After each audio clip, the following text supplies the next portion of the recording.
ಗದಗ ಜಿಲ್ಲೆಯ ಅಂತೂರು ಬೆಂತೂರಲ್ಲಿ ಅದ್ಭುತವಾಗಿರುವಂತಹ ಪವಾಡವನ್ನು ಮಾಡುವ ಮೂಲಕ ಅಪಾರ ಭಕ್ತ ಜನಸಾಗರವನ್ನು ಗಳಿಸ್ತಾ ಇರುವಂತಹ ರಾಚೋಟೇಶ್ವರ ಶ್ರೀಗಳ ಇವತ್ತು ಶಿವಯೋಗ ಸಮಾಧಿ ಸಮಾಪ್ತಿಗೊಳ್ತಾ ಇದೆ. ಇಂಥ ಸಂದರ್ಭದಲ್ಲಿ ತ್ರಿಕಾಲ ಪೂಜಾನಿಷ್ಠರು, ಈ ನಾಡು ಕಂಡ ನಾಡೋಜ ಜಗದ್ಗುರು ಡಾಕ್ಟರ್ ಅನುದಾನೇಶ್ವರ ಮಹಾಶಿವಯೋಗಿಗಳು ಇವತ್ತು ಸ್ವತಃ ಅವರೇ ದಯಮಾಡಿಸಿದ್ದಾರೆ. ರಾಚೋಟೇಶ್ವರ ಶ್ರೀಗಳ ಈ ಪೂಜಾ ಕೈಂಕರ್ಯ ಮಹತ್ ಸಾಧನೆ, ಕಲಿಯುಗದಲ್ಲೂ ಕೂಡ ಶಿವಯೋಗ ಸಾಧನೆ ಮಾಡಿರುವಂಥದ್ದನ್ನು ಮನಗಂಡು ಇವತ್ತು ಸ್ವತಃ ಜಗದ್ಗುರು ಮಹಾಸನ್ನಿಧಿ ಇಲ್ಲಿ ದಯಮಾಡಿಸಿದ್ದಾರೆ. ಹಾಗಿದ್ರೆ ರಾಚೋಟೇಶ್ವರ ಶ್ರೀಗಳ ಈ ತಪಸ್ಸು, ಈ ಘೋರವಾಗಿರುವಂತಹ ಯಜ್ಞ ಏನಿತ್ತು, ಇದರ ಬಗ್ಗೆ ಪೂಜ್ಯರು ಏನು ಮಾತಾಡ್ತಾರೆ, ಆಧ್ಯಾತ್ಮಿಕವಾಗಿ ಇದಕ್ಕೆ ಏನು ಹೇಳ್ತಾರೆ, ಶಿವಯೋಗ ಸಮಾಧಿ ಅಂತಂದ್ರೆ ಏನು, ಆ ಅನುಷ್ಠಾನದ ಕಾರ್ಯವೈಖರಿ ಹೇಗಿರುತ್ತೆ, ಅದೆಲ್ಲದರ ಬಗ್ಗೆ ಮಾತನಾಡ್ತಾ ಹೋಗೋಣ. ಸ್ವತಃ ಜಗದ್ಗುರುಗಳೇ ನಮ್ಮ ಜೊತೆಗಿದ್ದಾರೆ. ಪೂಜ್ಯರೇ ಪ್ರಣಾಮಗಳು. ಇದೀಗ ಕಲಿಯುಗ, ಅದರಲ್ಲೂ ಕೂಡ ಮೊಬೈಲ್ ಯುಗ, ಕಂಪ್ಯೂಟರ್ ಯುಗ, ಇಂಥ ಯುಗದಲ್ಲೂ ಕೂಡ ಈ ವೈಜ್ಞಾನಕ್ಕೆ ಸವಾಲು ಅನ್ನುವ ರೀತಿಯಲ್ಲಿ ರಾಚೋಟೇಶ್ವರ ಶ್ರೀಗಳು ಇವತ್ತು ಇಂಥದ್ದೊಂದು ಅದ್ಭುತವಾಗಿರುವಂಥ ಕೈಂಕರ್ಯಕ್ಕೆ ಮುಂದಾಗಿದ್ದಾರೆ. ಈ ಶಿವಯೋಗ ಸಮಾಧಿ ಅಂತಂದ್ರೇನು, ಆಧ್ಯಾತ್ಮಿಕವಾಗಿ ಏನು ಹೇಳುತ್ತೆ ಪೂಜ್ಯರೇ ಅದು ಅಂತ? ವೀರಶೈವ ಸಿದ್ಧಾಂತದಲ್ಲಿ ಶಿವಯೋಗ ಅನ್ನುವಂಥದ್ದು ಅದು ಸಹಜವಾದಂಥದ್ದು. ಹಲವು ಯೋಗವ ಮಾಡಿ ಫಲವೇನು ಮಗನೇ ಎಂದೊಲಿದು ಸುಲಭ ಲಿಂಗಾಂಗ ಯೋಗವ ನೋಡಗಲಿಸಿದ ಗುರುವೇ ಕೃಪೆಯಾಗುವಂತ ಬಸವಲಿಂಗ ಶರಣರು ಈ ಮಾತನ್ನು ಹೇಳಿದ. ಬಾಯ್ ಮಾಡಬೇಡ ಅಂತ ಹೇಳತ್ತಾಗ.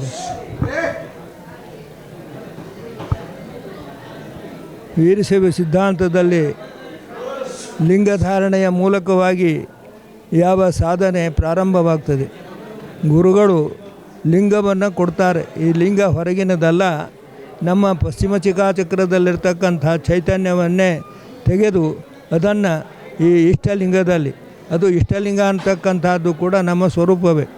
ನಾವು ಶಿವಪೂಜೆಗೆ ಕುಳಿತುಕೊಂಡಾಗ ಇರ್ತಕ್ಕಂಥ ಭಂಗಿನೇ ಅದು ಆ ಪಂಚಸೂತ್ರದ ಲಿಂಗದ ಆಕಾರ ಆಗ್ತದೆ. ಪಂಚಸೂತ್ರ ಅಂದರೆ ಆ ಲಿಂಗದ ಬಾಣ, ಲಿಂಗ ಸುತ್ತಳತೆ, ನಮ್ಮ ತಲೆ ಸುತ್ತಳತೆ ನಾವು ಅಳತೆ ಮಾಡಿಕೊಂಡ್ರೆ ನಾವು ಕುಳಿತಂಥ ಎತ್ತರನೂ ಕೂಡ ಅಷ್ಟೇ ಎತ್ತರ ಇದೆ, ಅಷ್ಟೇ ಅಗಲ ಆಗಿದೆ. ನಾವು ಅಂಗೈಯೊಳಗೆ ಲಿಂಗ ಹಿಡ್ಕೊಂಡ್ರೆ ಆ ಏನು ಮುಂದಿರ್ತಕ್ಕಂಥ ಬಾಣ, ಅದಕ್ಕೆ ನಾವೇನು ಹೇಳ್ತೀವಿ ಜಲಹರಿ ಅಂತ ಹೇಳ್ತೀವಿ. ಆ ರೀತಿಯಾಗಿರ್ತಕ್ಕಂಥ ಜಲಹರಿ ಈ ಲಿಂಗ.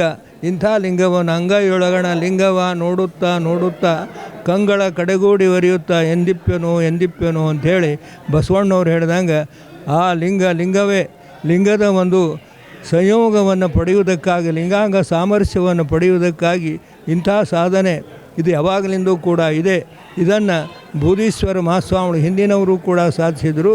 ಹಾಗೆ ಜಗದ್ಗುರು ಅನುದಾನ ಮಹಾಸ್ವಾಮಿಗಳು ಕೂಡ ಬಾಚಣಿಕೆ ಗವಿಯಲ್ಲಿ ಚೆನ್ನಬಸವಣ್ಣನವರಿಂದ ಆಶೀರ್ವಾದ ಪಡ್ಕೊಂಡು ಆ ಬಾಚಣಿಕೆ ಗವಿಯೊಳಗೆ ಸುಮಾರು 100 ವರ್ಷಗಳವರೆಗೆ ಅಲ್ಲಿ ಶಿವಯೋಗ ಸಮಾಧಿಯನ್ನು ಪಡ್ಕೊಂಡಿದ್ದರು ಅನ್ನುವಂಥ ಇತಿಹಾಸ ಇದೆ.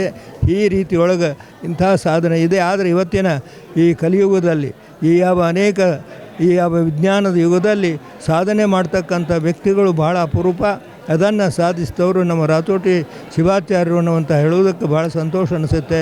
ಅವರು ಶಿವ ಮಂದಿರದಲ್ಲಿದ್ದು ಆ ಸಾಧನೆಯನ್ನು ಮಾಡ್ತಾ ಬಂದಿದ್ದು ಇವತ್ತು ಅಲ್ಲಲ್ಲಿ ಆ ಸಾಧನೆಯ ಒಂದು ಫಲಕಗಳು ನಾವು ನೋಡ್ತಿದ್ದೀವಿ. ಸುಮಾರು 60 ಸಲ ಅವರು ಮೌನಾನುಷ್ಠಾನ ಮಾಡಿದ್ದಾರೆ ಅಂತ.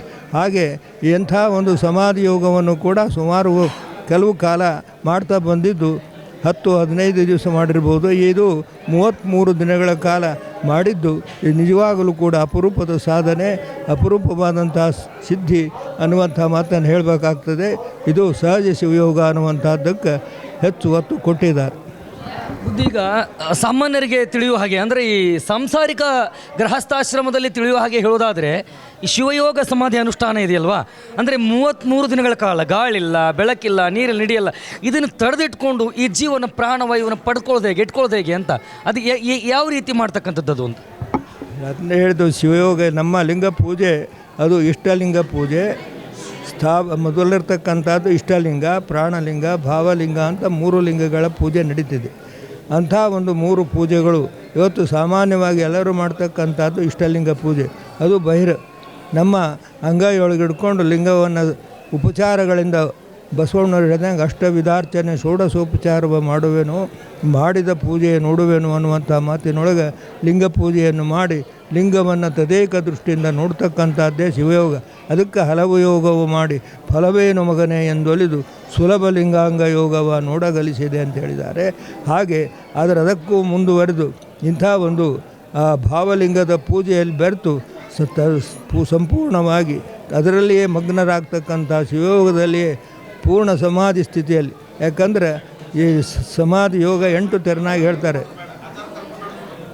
ಆಸನ, ಪ್ರಾಣಾಯಾಮ, ಪ್ರತ್ಯಾಹಾರ, ಧ್ಯಾನ, ಧಾರಣ, ಸಮಾಧಿ ಅಂತಕ್ಕಂಥ ಅಷ್ಟಾಂಗ ಯೋಗಗಳನ್ನ ಹೇಳಿದ್ದಾರೆ. ಅಂಥ ಅಷ್ಟಾಂಗ ಯೋಗಗಳಲ್ಲಿ ಕೊನೆಯದು ಸಮಾಧಿ ಯೋಗ ಅಂತ. ಇದು ಸಮಾಧಿ ಯೋಗ ಶಿವಯೋಗದಲ್ಲಿ ಸಹಜವಾಗಿ ಯಾವ ತೊಂದರೆ ಇಲ್ಲದ ಅಷ್ಟಾಂಗ ಯೋಗದಲ್ಲಿ ಅದು ಕಠಿಣತರವಾದಂಥ ಆ ಹಠಯೋಗಗಳನ್ನು ಹೇಳ್ತಾರೆ. ಆದರೆ ಆ ಕಷ್ಟಸಾಧ್ಯವಾದಂಥ ಶಿವಯೋಗದಲ್ಲಿ ಅದು ಇರೋದಿಲ್ಲ, ಶಿವಯೋಗದಲ್ಲಿ ಸಹಜವಾಗಿ ಬರ್ತದೆ ಅನ್ನುವಂಥ ಮಾತನ್ನು ಅದಕ್ಕೆ ಬಸವಲಿಂಗ ಶರಣರ ಇನ್ನೊಂದು ಮಾತನ್ನು ಹೇಳ್ತಾರೆ. ಶಿರಹಟ್ಟಿಯೊಳಗೊಂದು ಕರುವಿಲ್ಲದ ಆಕಳಿಗೆ ಕರೆದುಂಬುತ್ತಿದೆ ಗೋವು ಕರಚೋದ್ಯ ಗುರುವೇ ಕೃಪೆಯಾಗುವಂತ.